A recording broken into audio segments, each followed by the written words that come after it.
measure of your sales force. And what this is all about is it's about understanding where your business is going from a sales and marketing perspective and how you measure what is going on. So measuring your sales force is really very straightforward. It's a combination of two things. It's a combination of your sales strategy and some measurement metrics that you put in place within your sales strategy that enables you to understand how your sales team is taking this forward. So I'm going to let you into a little secret first of all.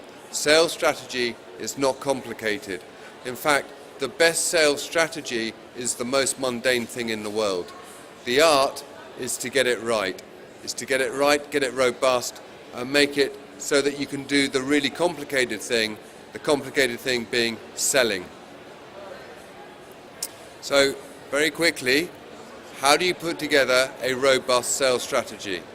Well, a really good sales strategy is about the what, the where, the when, and to whom.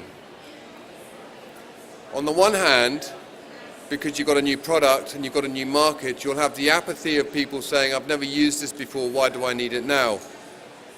On the other hand, you may have a new product, but it may be a mature market, and you've got people saying, well, actually, the reality is I already have a supplier, why should I buy from you?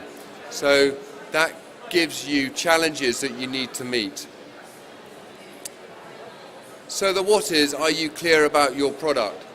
For an example, we have a company that we work with called Smart Currency, who have a fantastic product in a very overcrowded market. They do foreign exchange. They didn't really understand that their USP wasn't the rate that they were finding their clients, but the fact that what they did was they remunerated their dealers on client retention rather than the number of deals that they did in each month.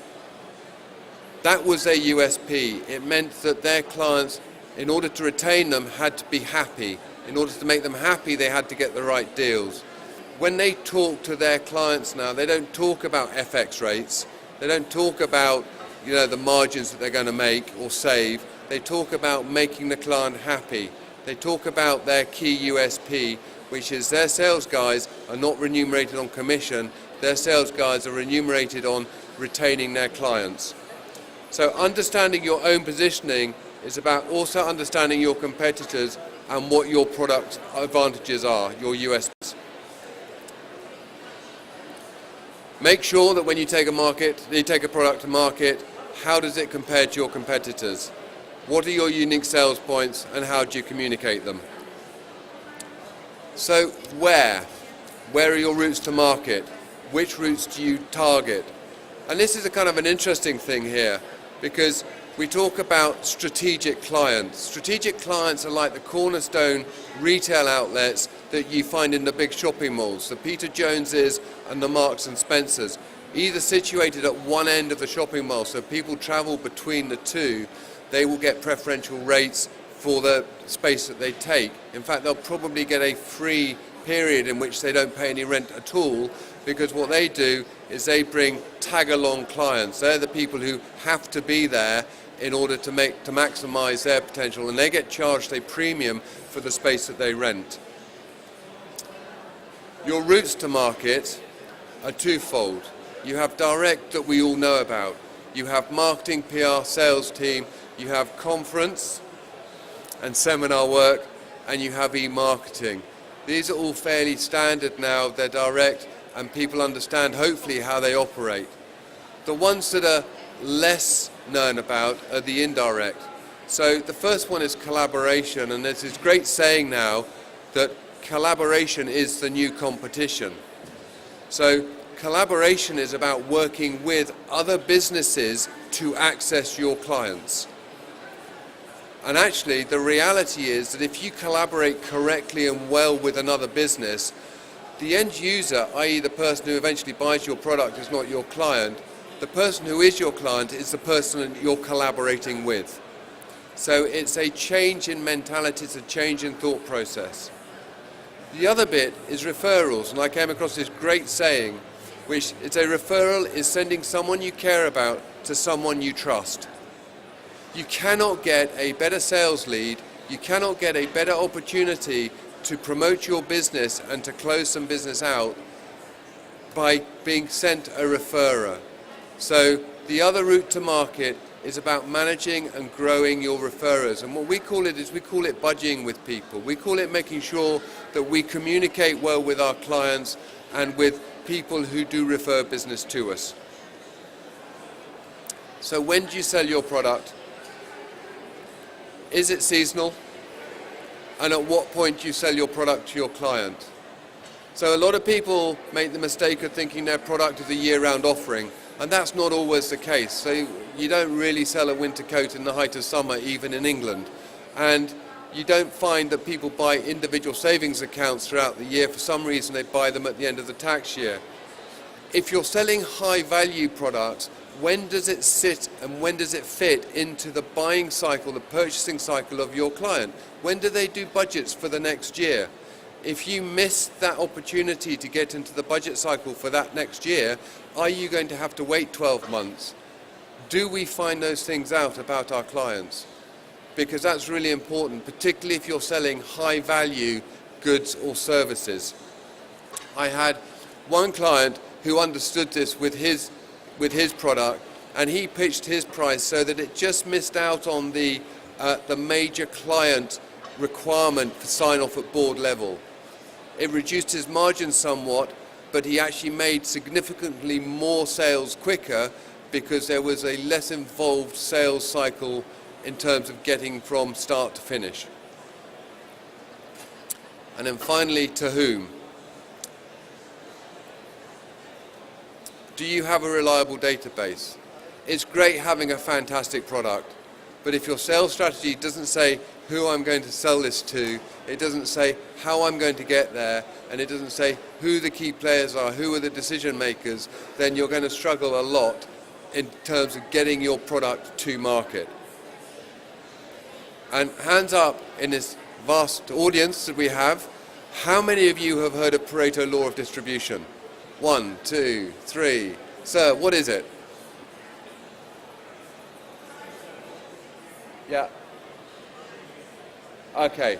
It is that 80% of your sales by value will come from 20% of your clients. Yeah? And it's the same in life. 80% of the people you socialize with will come from 20% of your friends. Yeah? It's the same wherever you look. It's the same. So, once you have your strategy in place, how do you measure success? This is the fun bit. So you got salespeople who are going out there and you haven't a clue what they're doing, which is always the bane of any managing director, any CEO. Okay, so you put in key performance indicators. You measure them by their activity. And it's not just about how many clients they're seeing, it's about whether they're seeing existing clients or whether they're seeing prospects, how many meetings they've got, what is their conversion rate from meeting to sale, what are their email traffic like. We have a client who we introduced this concept of measuring telephone call activity, and he was surprised to find that his sales director made 4 sales outbound calls in a month. That's not what you would expect from a sales director, yeah? And so suddenly he had a metric by which he could understand why his business was not going where he thought it should be. Area management. Well, actually, how many people put in place areas for their salespeople? You know, it's by far the best way of actually managing a sales team is to have them area-based. And how much time do they spend in or out of the office? The more time they're in the office, the less productive they're going to be. Sales growth. You should target both and measure both. You should target new sales and repeat sales. And I'm not going to be drowned out. Okay? And then revenue versus sales. You could have lots and lots of sales, but if they're not revenue generative, okay, if they're costing you money, all right, there's absolutely no point in having them there. So measuring the gross margin, the average margin, and also, and critically, and this is where your FD comes in, what is the required margin per sale in order to make it worthwhile doing? Account management is about understanding where your business comes from, your key accounts, your development accounts, and then these wonderful things called hospitalized accounts. You know, these are the guys who ring up and complain and they've had poor service, and actually they really don't like your business.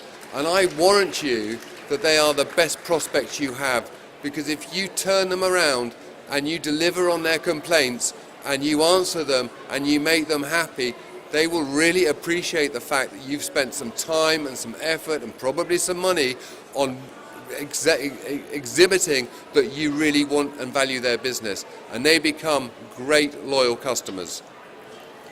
Your business mix, new versus repeat clients, the percentage spread between the two. And the targets.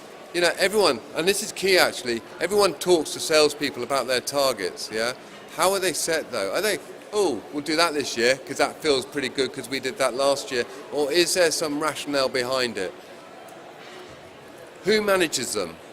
And how often are they managed? And how often do these business plans that the sales guys get to put together and the MDs get to put together come out and are examined and are tested? Okay? So that's how you measure, but one thing you have to remember, that there are two types of salespeople. Can anyone tell me what they are? Okay, there are people called hunters.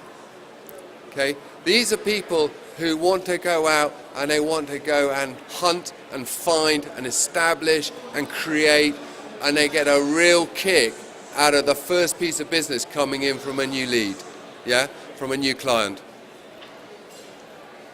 And then you've got the farmer, okay? And the farmer is the person who really loves going back to people time after time after time, building huge relationships with them and managing those relationships and incrementally growing the business that comes from them. And I could almost guarantee that in every sales team there will be hunters who are asked to do farming jobs, and there are farmers who are asked to do hunting jobs. And it's absolutely crucial that in any establishment that is selling, that has salespeople, that you understand the skill sets that those people have in order to position them in the right place, in order to maximize the opportunities that they can create.